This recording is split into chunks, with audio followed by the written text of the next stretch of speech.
support the system. If you are a very crafty designer that really mean business. So therefore, the languages that are used to support racism, that are used by the races, are used in support of racism. So they will define words in a way that is be self-propelling. Mm-hmm. And self-perpetuating. Yes. Yes. Very good.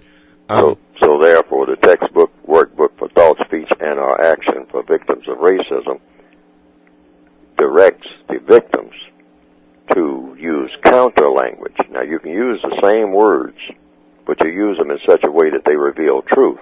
Mm-hmm. Because if you examine the way that the white supremacists use words, it's used to support falsehood. Because in order to dominate people in an unjust system, you have to deceive them. So therefore, your language has to reveal falsehood. It has to push the whole idea of things not being true in people's minds. But they make them think that these things are true. So they'll say things like there are many races of people. But the truth is, there's only one race, mm-hmm. and that's the white race. Sometimes they'll just throw it out there that there is such a thing. If you want to be argumentative, they will say, well, there's a human race. But they do that for deceptive purposes. But that's a contradiction in terms, and you can study the term itself. You can look at the two words, human race. It doesn't make sense. Race is racism. The only purpose for being a member of a race is to practice racism. And the only purpose for practicing racism is to mistreat someone based on color. The black nationalist and Pan-Africanist community owes a lot of its momentum, its ideology, and its group esteem to, of course, the efforts of Marcus Mosiah Garvey, the Universal Negro Improvement Association African Communities League. And we do know that Marcus Garvey was really quite successful in a brief period of time for about a decade, and it lingered and still lingers to this date.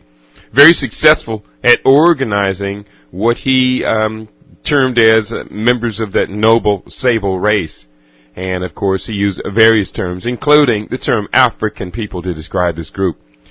How is it that Marcus Garvey's conceptual of race organization, how would you suggest that it would differ from this conception of race organization used by this dominant white power system?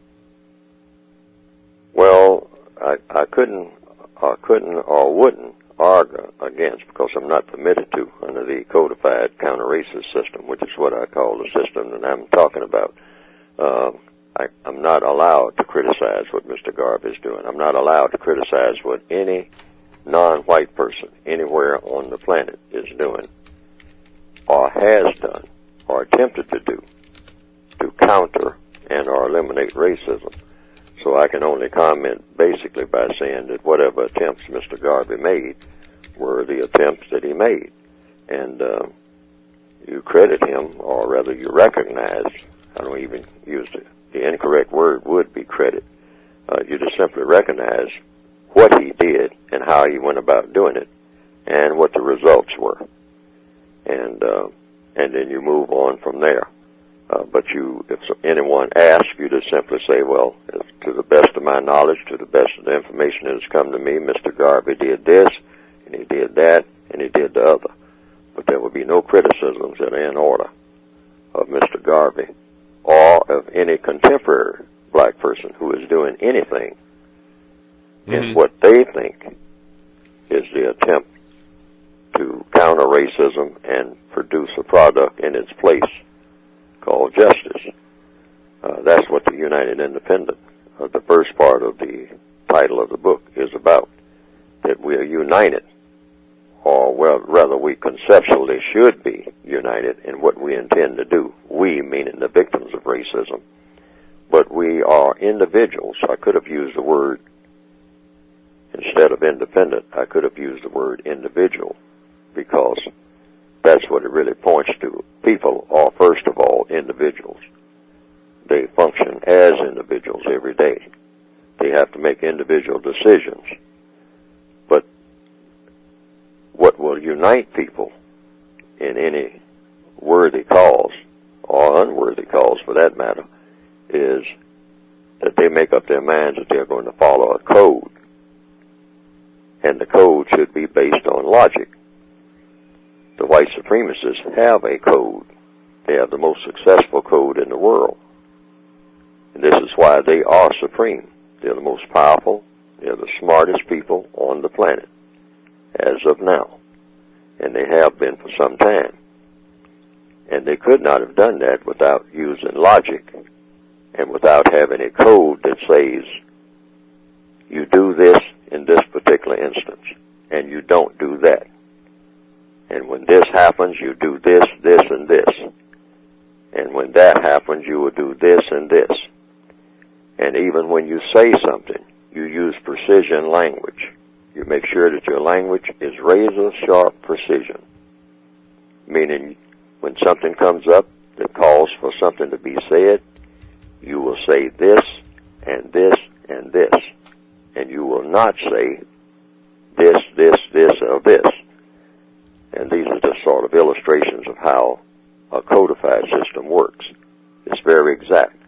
The victims of racism have never come up with anything similar to that. Nowhere close.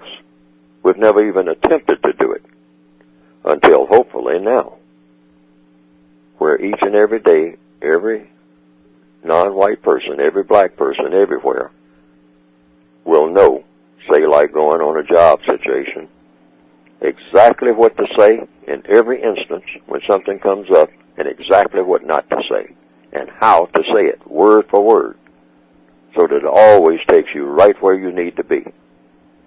And you get in the habit of it so you don't even have to think about it. It just comes automatic to you. Say, well, this is happening, so therefore, if they ask me to say something about that, I'm going to say this, and I'm not going to say anything else except this. And the reason I'm going to say this and nothing else except this is because it works. That's what I mean by a phrase that I use, a codified phrase, follow the logic. If we are to look for the origins of this logic, can you talk to us a little bit about that time period, your life experiences, what your observances that were occurring within your own life at the time that this code was being formulated and the original texts for this were being written? Can you take us back to that time period? Was this a period of the 50s, the 60s, the 70s? I was 1957. Prior to that, I was just trying to figure out things along the traditional lines, and reading and observing, but not thinking too much, trying to think in depth, but not getting very far, and just going along with basically the things that I heard people say and repeating them. Then I happened to find myself on a mountain in Japan in 1957 on a radar site in the Air Force at that time. And we had plenty of time to think because it was an isolated situation. And during that time, there was the so-called Little Rock crisis. 1957, Central High School, Little Rock, Arkansas. The Little Rock Nine. 9 black students trying to get into the all-white school. And lots of controversy, including the calling out of military force in association with that attempt. And that's been commemorated quite a bit. It's very, it's heavily documented as to what happened, because it was kind of a defining event in what they call school desegregation. Now, the words that were used at that time were kind of baffling to me right from the beginning, because the controversy was supposed to be about racial integration or racial segregation. And I was somewhat curious about the use of the terms even then, because I was told